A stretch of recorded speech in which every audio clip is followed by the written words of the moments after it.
Hello and welcome to the first Spark Social Justice online session. We're really glad that you could have a look and join us today.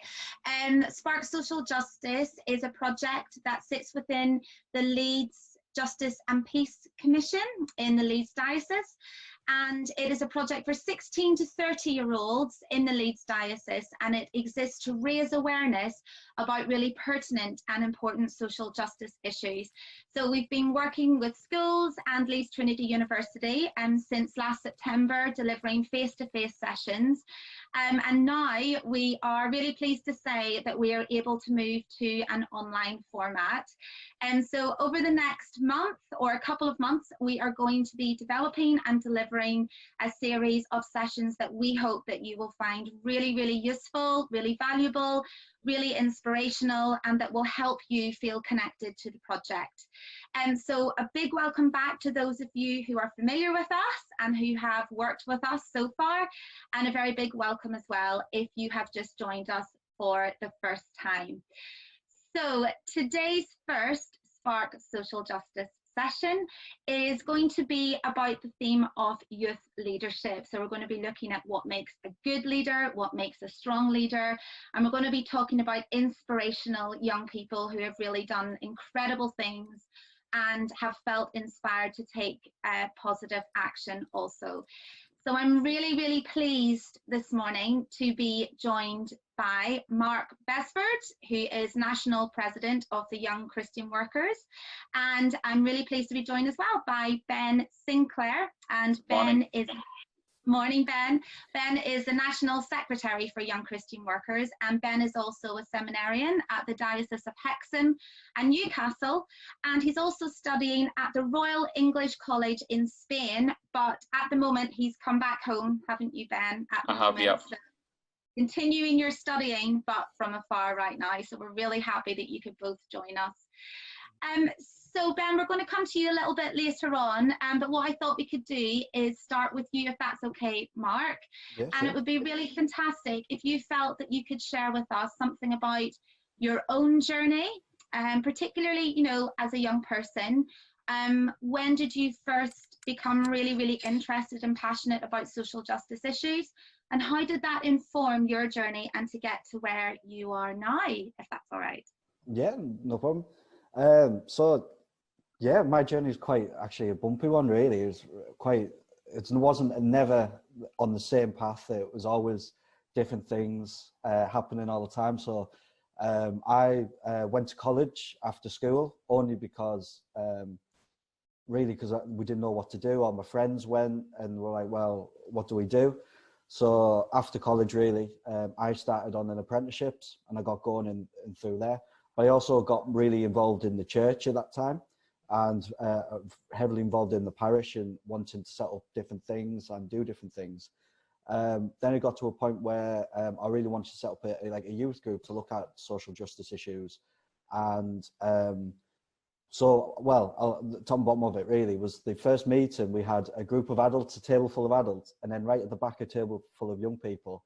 And it was always the adults saying they wanted to, the young people want this, young people want that. But then no one really got round to asking the young people directly. So I was thought, this is not on.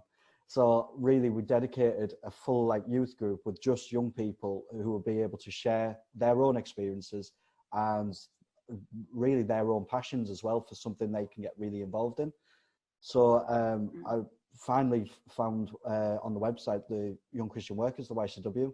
So I invited them down, and what really struck me with them was they had this certain method called See, Judge and Act.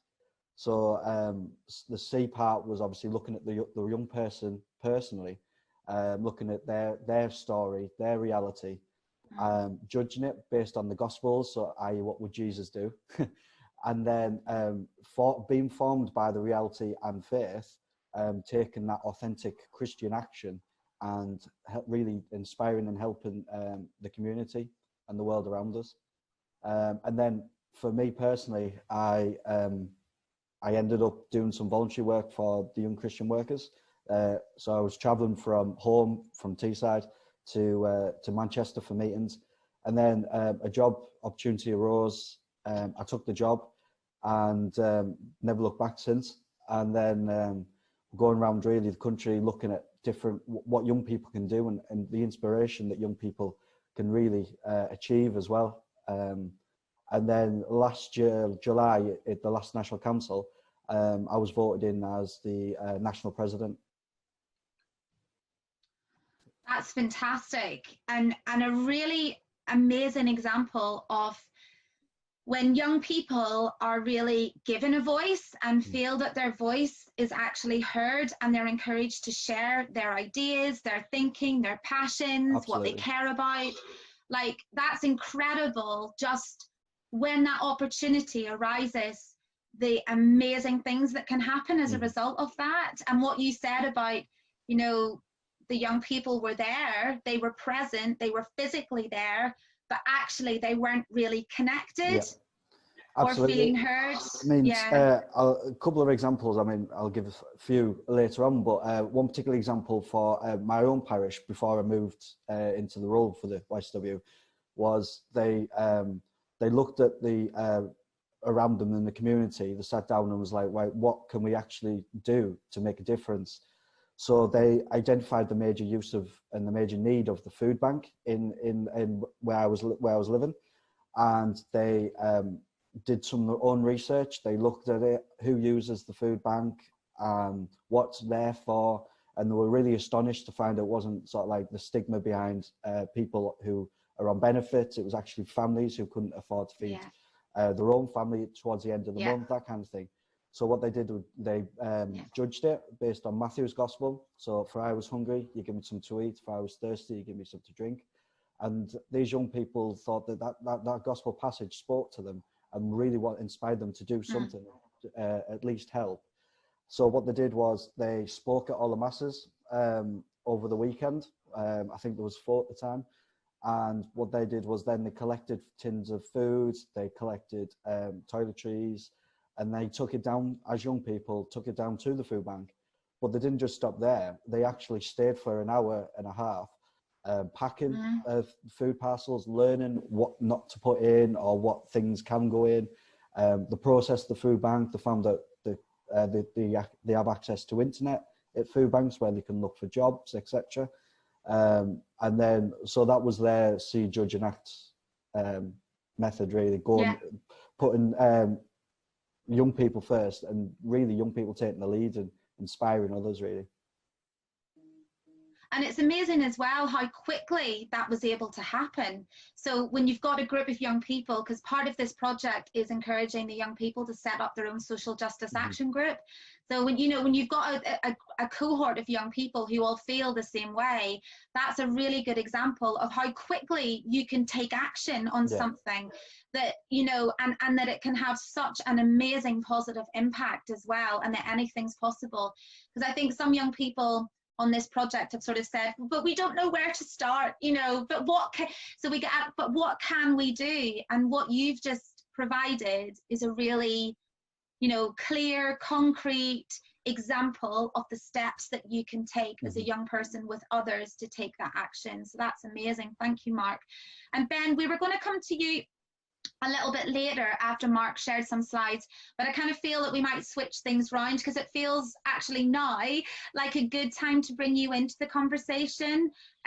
So Ben, would it be all right for you as well just to share with us a little bit about yourself, your own journey as well, and any work that you've been involved with or a project that young people have really taken action before we hear more from Mark, if that's okay? Yeah, absolutely. That's great. I'm from the same parish over in Billingham in the northeast of England as Mark's from. So again, it's quite a similar story to him, really, in terms of I've been quite involved in the parish as in like a Eucharistic minister and altar server, so like taking those parish roles. But it wasn't until Mark really set the YCW up as a group in Billingham that I've had the opportunity to go out and actually do some social justice and look at the wider community rather than just the parish in general, really. So I think one of the things I've noticed is that growing up in Teesside, you have quite a lot of social injustice. So there's a big difference between people who are quite wealthy and who are fairly well off, but then you've got the other scale. On the other scale, you've got people who are really struggling to live really, for the basic necessities. Yeah. So looking at, I was part of the group who went to the food bank, and I saw the similar things to Mark really. That families were coming in, people who had full-time jobs but were just not able to afford to feed the families. So it sort of takes away some of the stereotypes, which definitely some of the media like to produce about who uses food banks, and the people who rely on them. So really allowing me to use the YCB method of Seadridge and ACT has allowed me to sort of widen my viewpoint on social justice. And another thing that I realised as well is how much of an impact the sort of unemployment can have on the whole area really, because just about 20 minutes south of me there was a massive steelworks which you might have heard closed down in 2015, at Redcar, and that had a massive impact on the whole economy and the unemployment of the area. So from that you've got an awful lot of social injustice and a massive increase of poverty and people who can no longer afford to live like they used to, and it just shows how quickly people's lives can change around, and it just really resonates with me how easy it is for you to be living fairly well one day and the next your whole world could be turned upside down.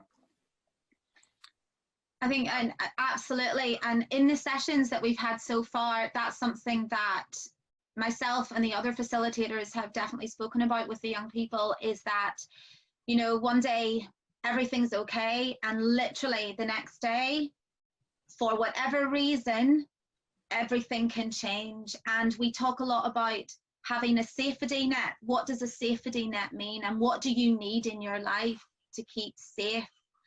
And what happens when that's taken away from you very, very suddenly and it's out of your control? So quite a lot of the young people we visited so far have been really surprised when they find out that that can actually happen. And also very surprised to find out, like you'd said, Ben, that, you know, you live in a certain community, but you're not always aware of what else goes on in that community and how much other people are actually suffering. So raising awareness about that is really, really important. And like you say, visiting places and directly offering help is an incredible thing to do as a young person as well, that you have both described.